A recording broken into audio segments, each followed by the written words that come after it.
ग्राम में। तो वहाँ पे जब प्राथमिक शरीर आए थे तो बहुत सारे नेता आए थे, बहुत सारे बिहार सरकार के आए थे, डीएम आए थे, सबको आए थे, सबने वादा किया। लेकिन आज शहादत को 1 साल हो गया है, उसके बाद ना किसी का फ़ोन आया, ना कोई कॉल, ना कोई रिस्पॉन्स, कुछ भी नहीं। तो मुआवज़ा देने वाली है। जब मेरे पति शहादत हुए थे 12 मई 2025 में 50 लाख का मुआवज़ा के लिए बोली थी और सरकारी नौकरी के लिए बोली थी मेरे को। और जो कि बहुत सारे नेता भी आए थे। जब 4-5 महीने की प्रेग्नेंट थी तो उस समय मुझे आश्वासन दिया गया था कि मेरी बेटी का जो भी वो लालन पोषण है, जो भी खर्चा जो भी है, वो बिहार सरकार अपने तरफ से जितना हो सके मदद करेगी। तो 1 साल हो गया, मेरी बेटी 8 महीने की हो गई। किसी से कोई भी मुझे कोई भी 1 रुपये का भी कोई भी मदद नहीं मिला, ना बिहार सरकार से, ना कोई भी नेता से और ना किसी से भी। मायके में रह रही हूँ मैं, मेरे माता पिता, मेरे चाचा चाची, मेरी बहनें सब मिल के हम लोग कर रहे हैं। और मेरे पास जितना होता है, मेरे माँ बाप सबके हम लोग मिल के कर रहे हैं। बहुत बार गौरव भी बढ़ाया है। मैं ऑल इंडिया यूनिवर्सिटी में एथलेटिक्स में पार्टिसिपेंट थी। उसके बाद बॉक्सिंग में मैंने गोल्ड मेडल भी जीता है, ब्रॉन्ज मेडल भी जीता है नेशनल लेवल पे। उशू में भी खेला है मैंने गेम। एनसीसी में भी मैं दिल्ली रिटर्न गोल्ड मेडलिस्ट हूँ। लेकिन मेरी बेटी होने के कारण मैं रिज़ाइन करके आई थी। तो मैं झारखंड सरकार से यही गुहार है, क्योंकि झारखंड सरकार तो 1 साल हो गए शहादत को कोई भी देखने नहीं आया। झारखंड सरकार का कोई भी सांसद कोई भी देखने नहीं आया, चाहे ढुल्लू महतो हो, चाहे संजीव सिंह हो, चाहे मतलब कोई भी मेरे पास भी नहीं आया है, ना मेरा किसी से भी कोई भी कॉन्टैक्ट है कि हाँ मैं शहीद की पत्नी हूँ, मैं अपने मायके में रह रही हूँ, झारखंड की बेटी हूँ। किसी से भी कोई भी मेरा कनेक्शन नहीं है। घर में कलेश होने लगा, थोड़ा सा मेंटली वो होने लगा। मेरे सब जैसे मेरे घर में सास है, भसुर है, मेरी गोतनी है, ये सब है। तो फिर उसके बाद मेरे माँ बाप जो है, मेरे पापा है, मेरी मम्मी है, वो मुझे लेके यहाँ आ गए, क्योंकि मेरी हालत बहुत ज़्यादा गंभीर हो गई थी। मेरी बेटी की मेरी हालत, मेरे घर वालों ने, मेरे मम्मी पापा ने, मैंने सबने मिल के बोला। कोई ससुराल से ना कोई भी 1 रुपये की मदद, सब कुछ मैंने खुद से किया है। यहाँ तक कि जो मेरे पति का जो भी 12 दिन का कार्यक्रम था, चाहे अंतिम वो था, सारा कुछ मैंने खुद ही किया था, मेरे पैसों से किया था। जो मेरे पति के पैसे थे उससे किया। चाबी है मेरे पास, मेरे भसुर ने मेरी चाबी दे रखी है, लेकिन मैं ससुराल में अकेले मेरी बेटी को लेके कैसे रहूँ? मेरे माँ बाप का भी कार्य है, मेरे पापा का भी इतना बड़ा बिजनेस है, मेरी मम्मी का भी घर है, मेरी छोटी बहनें हैं। उन लोग को छोड़ के मेरी मम्मी कैसे रह सकती है मेरे ससुराल में? क्योंकि मुझे अपना और मेरी बेटी का जान का खतरा है। और सिवान मुझे गाँव ठीक नहीं लगता। और सारे सबूत प्रूफ है मेरे पास कि हाँ मतलब मैं वहाँ से छोड़ के यहाँ पे क्यों, बस इसीलिए। देश के प्रति बलिदान किसी के लिए भी सर्वोच्च बलिदान होता है। और हमारे सेना के जवान जब ये बलिदान देते हैं तो कई सारे वायदे उनके आश्रितों के लिए, उनके परिवारों के लिए किए जाते हैं कि पूरा देश उनके साथ खड़ा है। लेकिन अंजलि की आंखों से बहते आंसू ये गवाह हैं कि सिर्फ वायदे ही होते हैं। कागजों पर जो किए जाते हैं वायदे, वो कागजों पर ही पूरे होते हैं। कम से कम उसके हिस्से में तो यही आया है। दिखाते हैं हम आपको एक शहीद की पत्नी क्या कुछ कह रही है और क्यों उसके आंसू थम नहीं रहे हैं। अंजलि की ये कहानी आपके भी मन को छलनी कर देगी। सर, जैसा कि 12 मई 2025 को मेरे पति ऑपरेशन सिंदूर में शहादत हुए थे, तो उस बीच में जैसे उनका पार्थिव शरीर 14 मई 2025 को आया था सिवान, जहाँ मेरा ससुराल है, वसीलपुर में, बड़हरिया ग्राम में। तो वहाँ पे जब पार्थिव शरीर आया था तो बहुत सारे नेता आए थे, बहुत सारे बिहार सरकार के आए थे, डीएम आए थे, सबको आए थे, सबने वादा किया।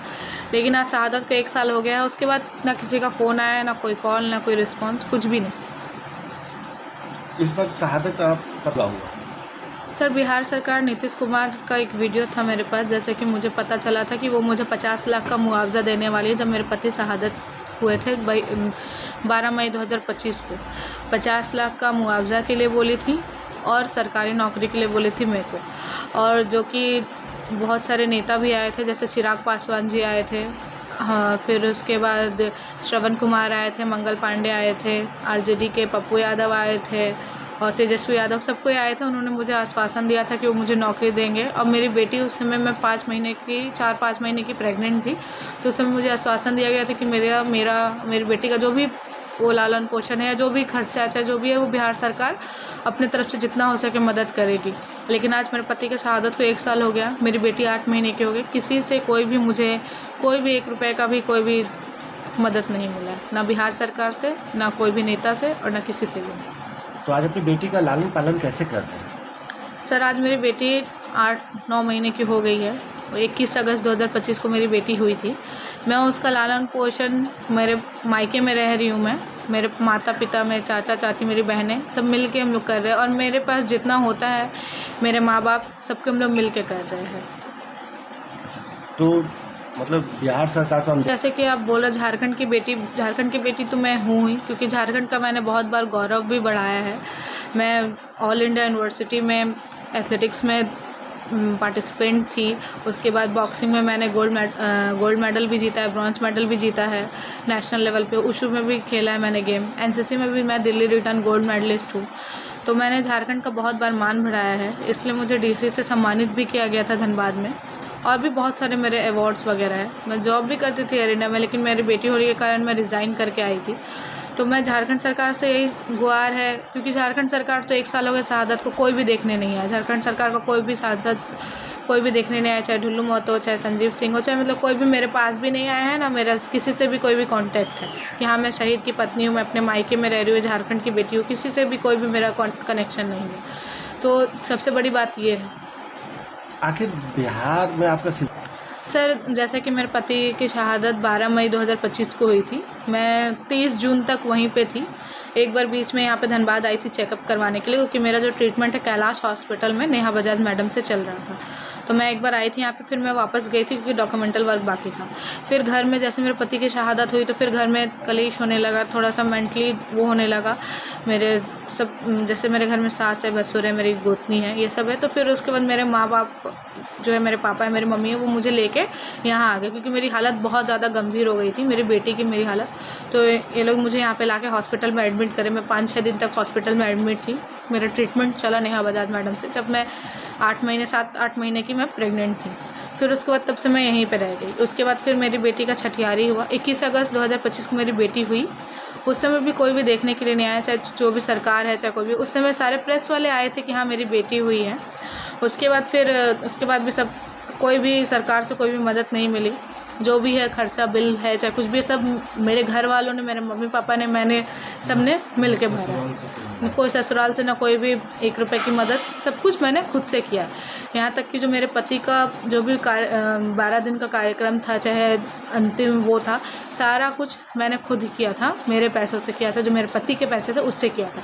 ससुराल वालों से किसी से भी 1 रुपये नहीं लिया गया था, ना मेरी सास ना मेरे भसुर, किसी ने भी नहीं पैसे दिए थे। सब मैंने खुद अकेले ही किया था। और ससुराल में नहीं रहने की वजह, चाबी है मेरे पास, मेरे भसुर ने मेरी चाबी दे रखी है, लेकिन मैं ससुराल में अकेले मेरी बेटी को लेके कैसे रहूँ। मेरे माँ बाप का भी कार्य है, मेरे पापा का भी इतना बड़ा बिजनेस है, मेरी मम्मी का भी घर है, मेरी छोटी बहनें हैं। उन लोग को छोड़ के मेरी मम्मी कैसे रह सकती है मेरे ससुराल में।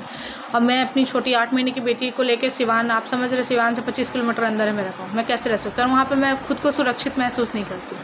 अगर मैं सुरक्षित महसूस करती तो मेरी बेटी वहीं होती, इसीलिए मैं यहाँ पे आ गई। और यहाँ पे मेरी बेटी का बहुत अच्छे से मतलब मान सम्मान से लालन पोषण होता है। सब उसे बहुत मानते हैं।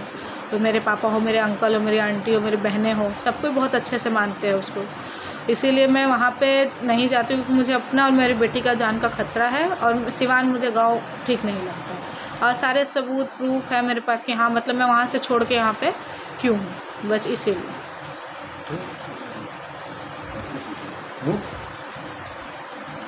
अपना पूरा परिचय दीजिए। मेरा नाम कुमारी अंजलि हुआ।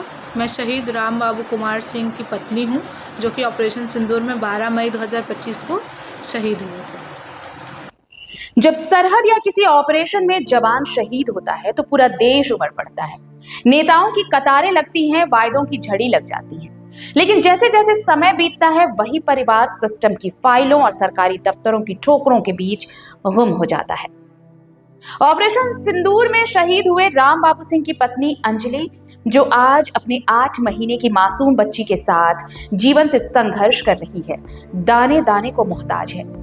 अभी ऑपरेशन सिंदूर में शहीद राम बाबू सिंह के बलिदान को 1 साल भी पूरा नहीं हुआ है, लेकिन उनकी पत्नी अंजलि के लिए ये 1 साल किसी सदी से कम नहीं रहा। झारखंड की बेटी और बिहार की बहू अंजलि आज उस व्यवस्था से सवाल पूछ रही है जिसने उनके पति की शहादत पर तालियां तो बजाई, आंखें तो नम की, लेकिन उनके परिवार की सुध लेने वाला अब कोई भी नहीं। बिहार सरकार ने शहीद के परिवार के लिए 50 लाख रुपए के मुआवजे और सरकारी नौकरी का ऐलान किया था। अंजलि का दर्द ये है कि घोषणाएं केवल अखबार की सुर्खियों तक ही सीमित रही। जब वे दफ्तरों के चक्कर काटती हैं तो उन्हें केवल आश्वासन और प्रक्रिया का हवाला देकर लौटा दिया जाता है। मुख्यमंत्री और मंत्रियों के वो वायदे जो कैमरे के सामने किए गए थे आज धूल फांक रहे हैं। अंजलि केवल सरकार से ही नहीं, अपनों से भी हार रही है। उन्होंने भारी मन से बताया कि पति की शहादत के बाद ससुराल वालों का व्यवहार पूरी तरह बदल गया।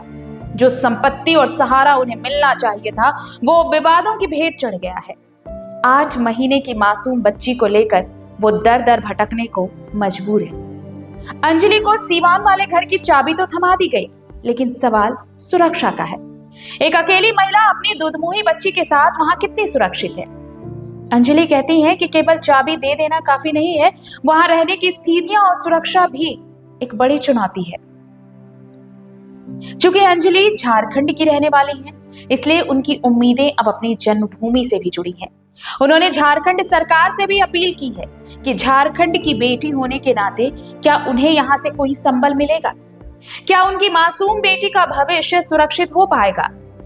अंजलि आज भी उम्मीद की लौ जलाए बैठी है। उन्हें विश्वास है कि ऑपरेशन सिंदूर में उनके पति का बलिदान व्यर्थ नहीं जाएगा, लेकिन सवाल यह है कि क्या हमारा तंत्र इतना संवेदनहीन हो चुका है कि एक शहीद की पत्नी को अपनी बुनियादी जरूरतों के लिए भी मीडिया के सामने आना पड़ रहा है? अंजलि की ये आप बीती उन तमाम दावों पर तमाचा है जो शहीदों के सम्मान में पढ़े जाते हैं। इस खबर के जरिए बिहार और झारखंड सरकार से हम अपील करते हैं कि फाइलों का यह खेल बंद करें और उस परिवार को सम्मान दें जिसने देश के लिए अपना सर्वस्व न्योछावर कर दिया। भारत मित्र अंजलि की इस लड़ाई में उनके साथ खड़ा है और हम झारखंड सरकार से भी ये अपील करते हैं कि अंजलि के पति ने शहादत दी। राम बाबू सिंह अगर शहीद हुए तो वो बिहार और झारखंड से इतर पूरे देश के लिए उनकी शहादत थी।